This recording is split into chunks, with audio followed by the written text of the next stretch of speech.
Do you remember Fellowship of the Ring?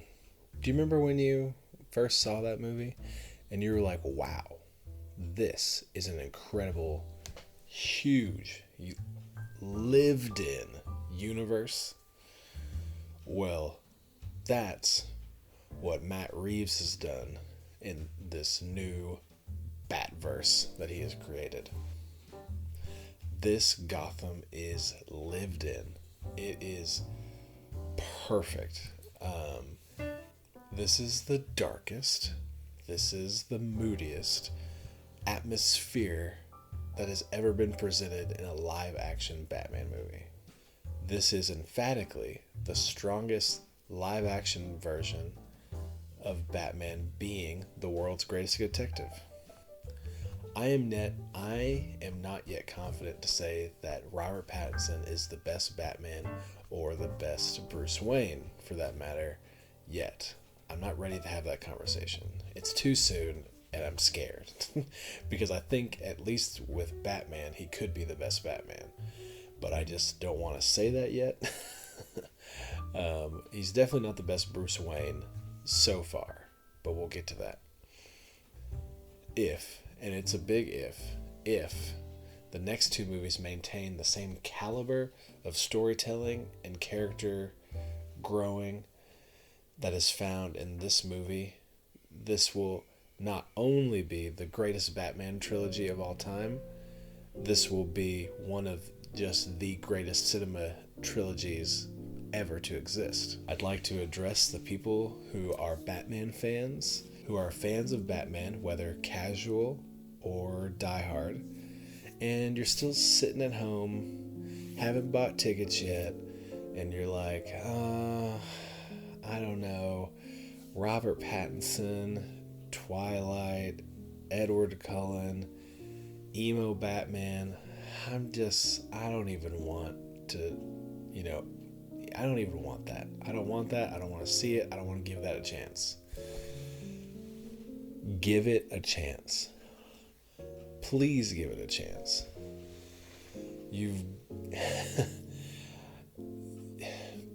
This is a strong case for the best Batman, and it is a tough case for a great Bruce Wayne.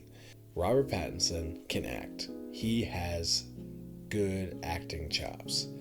Twilight, unfortunately, sandbagged him. But you can look up on YouTube multiple interviews where Robert Pattinson openly laughs and regrets being a part of Twilight and signing on for more than one movie.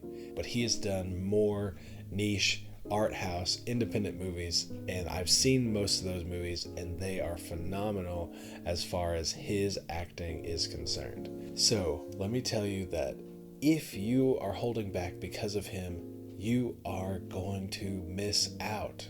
You are going to miss out. If you're a Batman fan, you've got to see this movie. This is just the best blend of comic book and modernity, together. It's a New York style Gotham, but it's got this gritty, dark, shadowy version of Gotham. You feel the streets.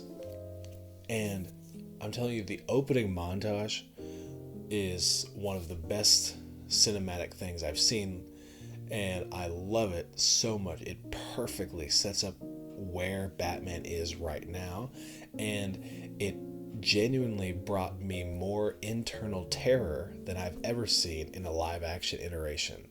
Batman is not Superman. He is not the figure of hope for every single person. He is a monster oftentimes. The criminals fear him, and they do a better job than any other movie I've seen. I love Christian Bale, but he was definitely more hopeful, definitely not as scary. I didn't feel that way. The people that he, interrogated felt that way, but it didn't reach out of the screen and grip me to my core like this movie did.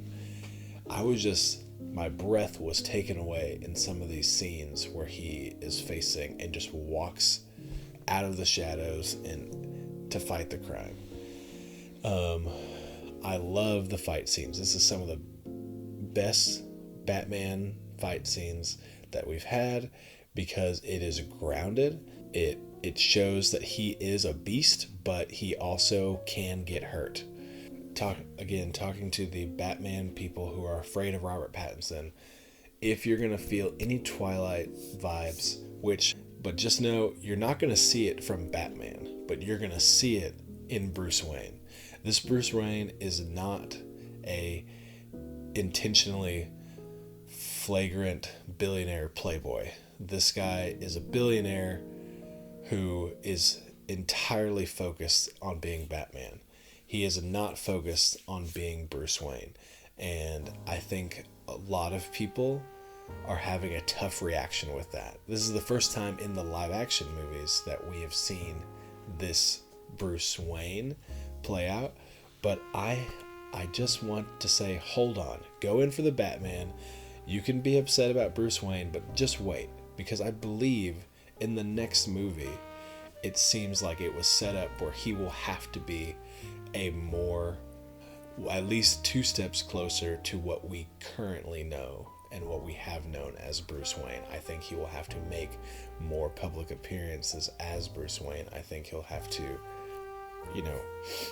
be the flirtatious playboy at some point, whether it's this one or the third movie. But it was an intentional choice by the director in the writing and direction of this movie for him to be almost solely focused on Batman. And I think it plays out well in the story arc. The score of Michael Giacchino is so good. It is one of the biggest things to talk about. It's so great. The theme is just like wah, but it's not a Hans Zimmer wah. It's just like this menacing, shadowy, like depth, rock you to your core, and yet you'll find moments where Catwoman comes along and there's this jazzy theme, there's this noir romance just exudes from Catwoman's presence, and then you have the eerie Ave Maria playing with the Riddler, and it's just so good. What can I say? This cast is incredibly weird. Look at the IMDb page. Check it out. I get it. But it excited me. Going into this movie, I was excited and I could not contain my excitement. And it's scary for me because normally I set dirt cheap expectations for any movie, even when I know it's going to be good. I'm like, nope, I gotta have low expectations. But it snuck up on me. I was driving back from Houston and I was planning to go see it at the IMAX, which I hadn't been to in a long time, and I was like, it's gonna be great.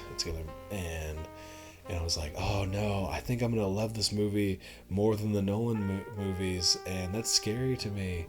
And so I tried to weight it down, but I just had butterflies, It felt like falling in love. It's like the day you're going to tell your significant other that you love them, and that's what it felt like. Oh no, but what if they don't love me back? And so I'm thinking about this movie oh no, this movie may suck. I went in the movie might suck, but I think it's got all the best components that it could possibly have. And so, yeah, but all that to say, once the movie got going and I saw that opening sequence and we kept going because the movie is just short of 3 hours long, it just was so good. There's a little slowness for those that aren't, comfortable with noir and whatever, but I think those moments allow you to breathe and allow you to just soak all of it in. And this movie crams so much of what we know from Batman's IP into this movie.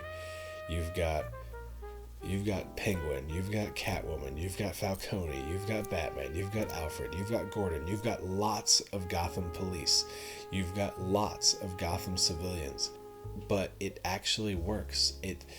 Unlike how I felt about the Eternals, how they crammed so much into that movie and I felt like I didn't get a well-rounded vision of every character, that's what I got in this. I don't know if every character is perfectly well-rounded, but I got exactly what I needed for this story from those characters.